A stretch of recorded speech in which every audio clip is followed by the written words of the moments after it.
Mr.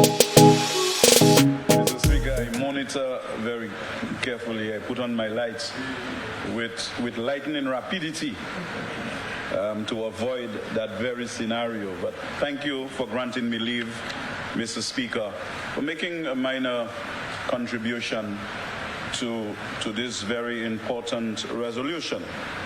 I rise in strong support of the resolution to borrow $8 million from the IDA for the Data for Decision-Making project. And I just want to approach it from a slightly different perspective, but certainly I think the discourse so far is beneficial and pointing in a direction where there is acceptance of it. This project, Mr. Speaker, is part of a regional World Bank project in which $27 million was approved for selected Eastern Caribbean countries, of which St. Lucia is to receive that $8 million.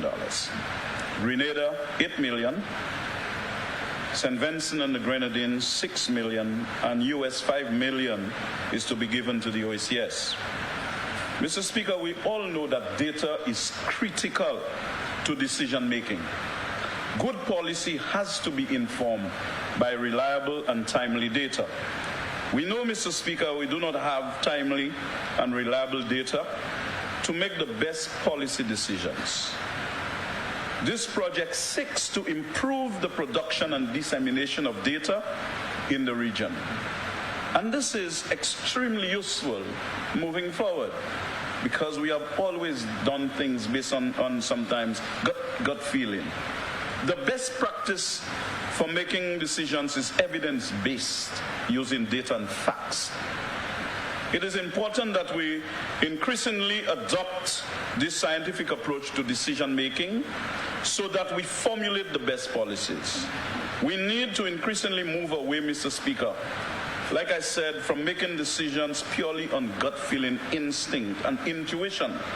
There is still room for intuition and instinct in decision-making. But, Mr. Speaker, this will be supported by data and facts. It's similar to making a forecast. Yes, you might input the data, historical data, get a trend line and forecast the future. That's the quantitative aspect of it. But the qualitative aspect in terms of interpreting those results are still very important. Experience, intuition are very important in trying to guide decision making. Mr. Speaker, we have suffered from a paucity of data which has hindered our efforts to monitor key indicators and to allow us to more effectively address our development challenges. So we have been suffering from some kind of analytical starvation in this regard. And certainly this is intended to cure that particular problem. The World Bank has described the free OECS countries as data deprived, meaning that no more than one poverty estimate is available every 10 years. So every 10 years, we have some type of census to indicate X, Y, and Z. And this is very ludicrous, Mr. Speaker, in this day and age, to rely on data that was generated 10 years ago. And we say that we are in the information age. So, Mr. Speaker, so many things could have changed during that time, and we therefore need to update our data frequently to ensure that the best decisions are made. According to the World Bank, Mr. Speaker, the strength of our statistical systems is relatively low compared to the Latin American Caribbean region as a whole. It is no accident, Mr. Speaker, that data has been described as the new oil. Big multinational companies spend millions of dollars mining data to extract valuable information from data to make decisions. Governments similarly need to adopt this approach so that it can similarly be guided by the information generated from data. And I want to quote the director for Caribbean countries, who said, and I quote, We want to strengthen national institutions to produce better and accessible statistics and foster data-driven decision-making by policymakers for better development outcomes. This project, Mr. Speaker, aims to strengthen statistical systems and to increase the availability of data, enabling more in-depth analysis to respond to policy questions. At the national level, it will strengthen domestic institutions, notably the Statistical Department, through statistical modernization and capacity building. The project aims to enhance data collection, analysis, and timely dissemination. This includes the population census, agricultural census, living conditions surveys, and labor market surveys. These are all valuable data sets, Mr. Speaker, that play a very important role in guiding decision-making in government. Data on gender, Mr. Speaker, is also very important to inform policies to close gender gaps and monitor gender outcomes. So this project will provide support for increasing the availability of gender disaggregated data. Just but we will be able to, with that particular approach, to separate the data and to give careful and sensible treatment to each of them. We have common challenges in the OECS in relation to the generation of data. The project, therefore, has a strong regional component to leverage economies of scale. It will accordingly, Mr. Speaker, support the OECS Commission's mandate for regional integration by strengthening its regional statistical system. Regional integration is vital, Mr. Speaker, because we are small economies, and when we can come into insert our economy into wider regional frameworks, we give ourselves a fighting chance. We match our basic need with greater possibilities.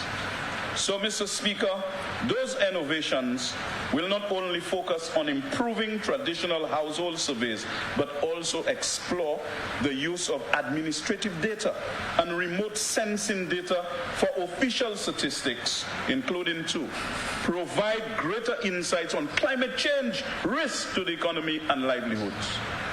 Currently, climate change is just all across our islands, creating havoc, increasing the debt levels in our country. And they have graduated us to middle-income countries that we do not qualify for certain types of loans. When we do not require loans for those things, what we require is grant funding, because we were not the ones, like the Prime Minister recently said in Suriname, we are not the ones responsible for climate change. But we can't bear the cost of climate change. And a friend of mine said he views it like that. A man comes, you on the road, he knocks your vehicle, then he pulls out his cell phone, say he knows a manager that could give you a loan to repair your vehicle. He damaged your vehicle, but he calls the bank manager and then go and negotiate what type of loans you can get. But we no longer qualify for concessional financing. And so we have work to do at the diplomatic level, because we have been accentuating the need for us to get out of this GDP per capita. It's a flawed indicator. And in our maneuverings, we have indicated that GDP per capita is not a legitimate child of development economics. It does not have any legitimate garments of any economic rigor in that particular context. Every economist at the World Bank and IMF know full well, that's economics 101, that GDP per capita cannot be utilized to measure a country's vulnerability and the way we live. So there is a vulnerability index that has been languishing in the United Nations for over a decade. For over a decade. It's like if they come inside of this parliament, there are 10 people, one person has $1 million, they divide the $1 million by 10, so they say GDP per capita here is $100,000. So those people are okay. But only one person, maybe the member for Choiseul, Saltibas, and then the GDP per capita comes into play. Therefore, we have been active in engaging with our partners in the European region, the UK, Canada, the United States, and when we meet with those multilateral agencies, we talk to them. You know what they say? Jury, just take money and set aside for bad days. Where are the good days? Climate change never gives up any break, and therefore we need data that when we go to the table, we can negotiate with greater precision. We can get data with lightning rapidity, so we can now place the type of pressure we need to place based on information. So, Mr. Speaker, this is an interest-free loan with 40 years for repayment, and we only start repaying this loan in 10 years' time. This loan will have virtually no impact on our debt servicing and fiscal policy space, and therefore, I'm in full support of this resolution. I thank you, Mr. Speaker.